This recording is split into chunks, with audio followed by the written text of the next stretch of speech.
Oscar Bevis, IFL TV, proudly sponsored by Everlast here in Liverpool, joined by Liverpool's very own Callum Smith. How are you, mate? Yeah, good, mate. Good. How are you? Very well, very well. It's a Liverpool fight weekend. It's massive. It always brings the names out. It's a bit of a cliche when people say Liverpool's a fight city, but you know it. Liverpool is a fight city, isn't it? Yeah, it is a good fighting city. There's a lot of, it's right from the amateur right the way up. There's a lot of good amateur boxing clubs, and most people you meet will probably give boxing a go at some point in their lifetime, and regardless of that, I think they're all just boxing fans, and when you get a good fight night in the city, they do get behind it, and especially one like the weekend where it's two local lads going against each other, so it splits the city, but they all seem to support, and hopefully it should be a good atmosphere at the weekend. Yeah, well, the Smiths definitely gave it a go, and I think a couple of them seem to have done all right. I don't know if you know that. Let's talk about you a couple of weeks ago. Sensational knockout, be knockout of the year contender against Castillo.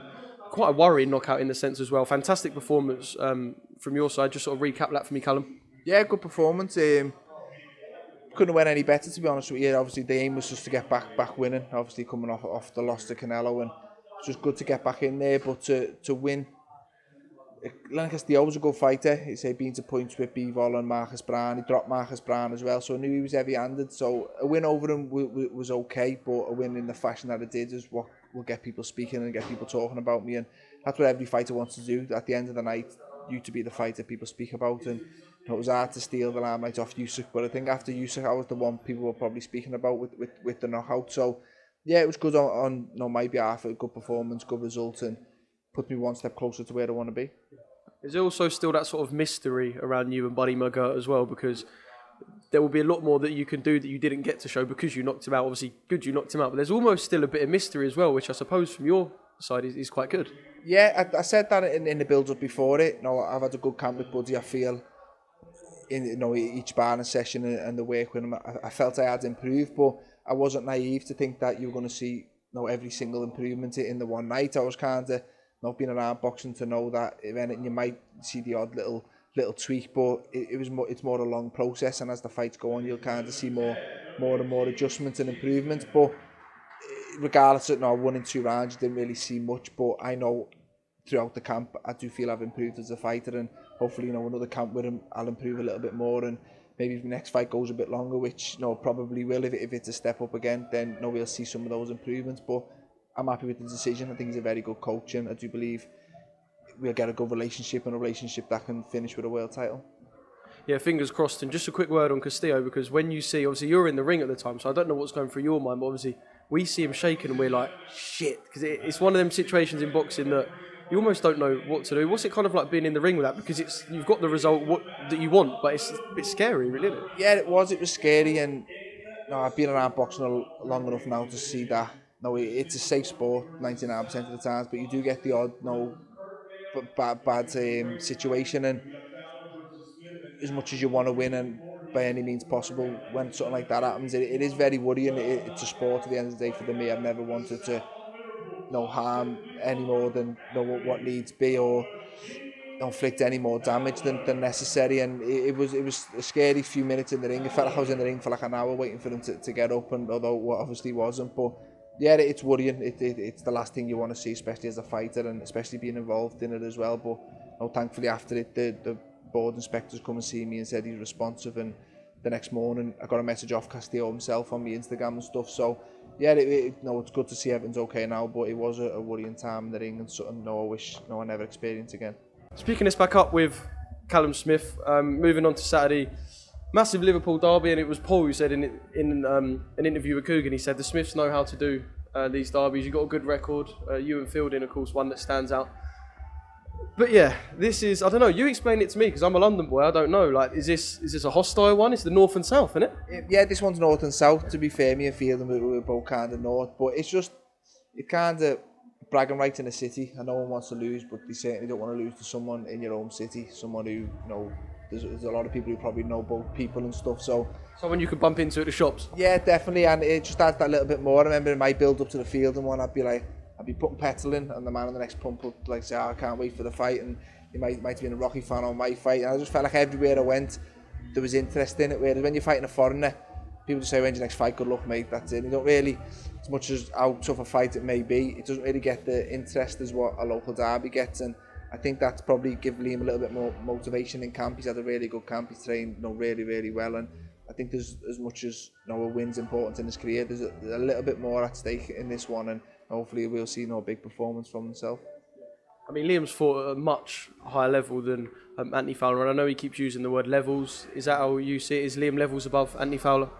I believe so. I just think, Anthony Fowler's obviously a very good fighter. He was an Olympian, Commonwealth Games gold medalist. I just don't think he's shown any of that as a professional so far. I believe he's had one step up fight against Fitzgerald, and it was a fight that he lost, and that's not saying he can't produce, don't know what he's capable of. I do believe he's improved a little bit since going to Shane McGuigan. He's got back to doing what I believe he's better at, but I don't think he's shown anything as a professional that warrants for me to say, I think he beats Liam Smith. And I seen an interview with him, I think it was yesterday, saying Liam Smith's best days are behind him, and I think that's what he hopes. I think that's the reason that the fight's being accepted on their behalf, because they feel Liam's a little bit past it. But I know Liam better than anyone. I've seen him in his camp, and believe me, there's a lot left in him, and especially with the local rivalry, I do believe that brought out a little bit more in him. And I just think timing's massively important in boxing, and I think they believe they've timed this right, and I believe they've timed it massively wrong.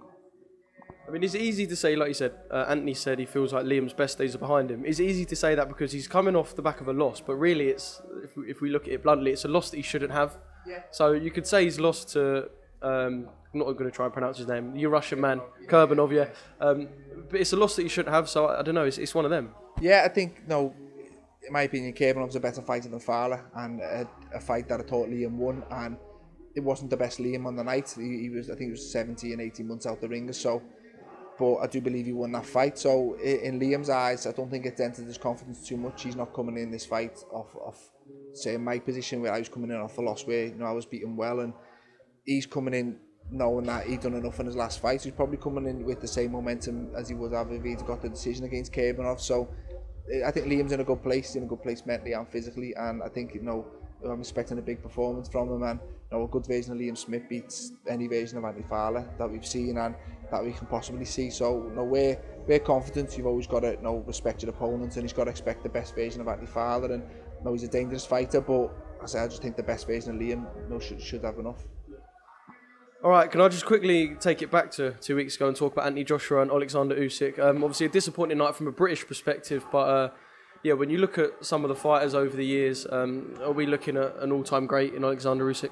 Yeah, I think even if he's retired tomorrow, his credentials, his achievements speak for themselves. To become undisputed cruiserweight champion and beat some of the fighters he beat, Gassiev, I think that win's very underrated. And the Bradis, what he's gone on and done since, was a great win. And to then move up into a heavyweight division where the heavyweights these days are giants, they're all huge, and to move up as a cruiserweight and do it and win 3 out of the 4 belts is it's a phenomenal achievement. And he's hard not to like personality-wise, and his fighting style. He's a very, very good fighter, and as much as I was backing Joshua in the fight as a fellow Brit and someone who I kind of got to know personally as an amateur, it's hard not to like Usyk and congratulate him on what he did achieve. And I'm looking forward to a rematch. I think they can both improve for the rematch. I think Usyk will have that little bit more belief than probably what he had going into this fight, and I think Joshua knows he can improve on certain things. So I'm hearing that the rematch clause will be taken or whatever, and I'm looking forward to a good fight in the rematch. But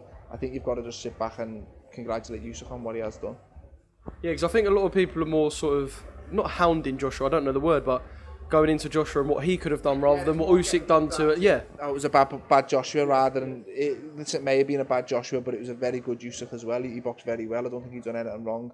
He done what he's supposed to do, and you can't knock that. You can't take anything away from him, regardless of what version Joshua turns up. You've got to credit the man who won. He turned up and delivered. Joshua never. So hopefully Joshua can deliver in the rematch. But for now, the night belongs to Usyk. He's unified heavyweight world champion, and say a special achievement. I mean, after your defeat to Canelo, I know there would have been a lot of people who, because you always get that with boxing, be it fans or fellow fighters, you always get people who say, why didn't he do this? And with Joshua, it seems to be, why didn't he stick it on him? Yeah. But when you're in with a fighter, so I'm going to take you and Canelo as an example for you, of course. When you're in with a fighter who's that good, it's never, I suppose, just as easy to go, do this, because that fighter's nullifying you to do that, if that makes sense. Yeah, definitely. And it's obviously harder being in with Usyk. He's a very elusive elusive southpaw, and it probably takes away the. Everyone's saying Joshua should just throw a lot more, put it on him, but then when you've got someone who's so hard to hit clean, you're kind of hesitant to throw because you don't want to hit thin air. And I think Usyk hits a little bit harder than what people give him credit for. He lands a good loop and left on Joshua early on in the fight, which probably buzzed Joshua a little bit and made him think, well, he's not a cruiserweight. He's not the biggest puncher, but he can hit hard enough. So I think he just, skill-wise and just being too smart for Joshua on the night, I think he kind of, and as you said, the same with me with Canelo, he kind of took away what I was good at, obviously by punching me in the arm, but his defence was so good to the point where he kind of made me hesitant to throw because I wasn't sure what was going to land, and I've never had that before in my career. I've always felt I was an accurate fighter and I can land pretty well, and with Canelo I just couldn't seem to land clean, and even the shot that was landing, he seemed to be riding them and taking the power out of them, so he wasn't having much effect. So I think you've got to just credit the fighter who won for doing their job of taking away what he was good at. Just finally, Callum, 'cause I don't want to keep you for too long. I mean, I've kept you for quite long, but I'm not for too long, much longer. Wilder Fury 3 this weekend, Fury Wilder 3, should I say. Is the saga finally going to be over? Is Tyson Fury going to win? Well, for a third time, should I say. And is the saga finally going to be over in Las Vegas? I believe so. I think it depends what fight you look at. If you look at the first one, you've got to respect Wilder and know that he has got the power to end it at any point. But on the second fight, I just think it was so one-sided. It wasn't like a one-punch knockout. He bullied him for the full fight, and I just hard to see how Wilder mentally comes back from that as well as physically. And I just think as long as Fury respects his power and knows that he still can hit him at any punch and stay switched on, I think Fury does the exact same this time and just too big and bullies him and gets the job done. A lot can change when you change your trainer. It doesn't matter how long the time period is, be it 2 years or 6 months. If you find the right trainer and you gel correctly, you can change a lot. But with a fighter like Wilder, who's been so reliant on his power at times, it's got him out of so many situations. Do you really believe that Malik Scott can change Deontay Wilder?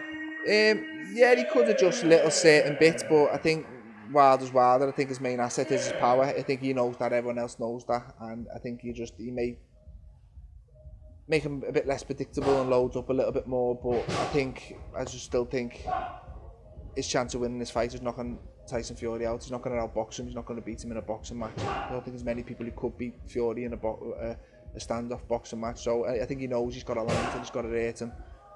Whether he does it or not, we'll have to wait and see, but it should be good. Yeah.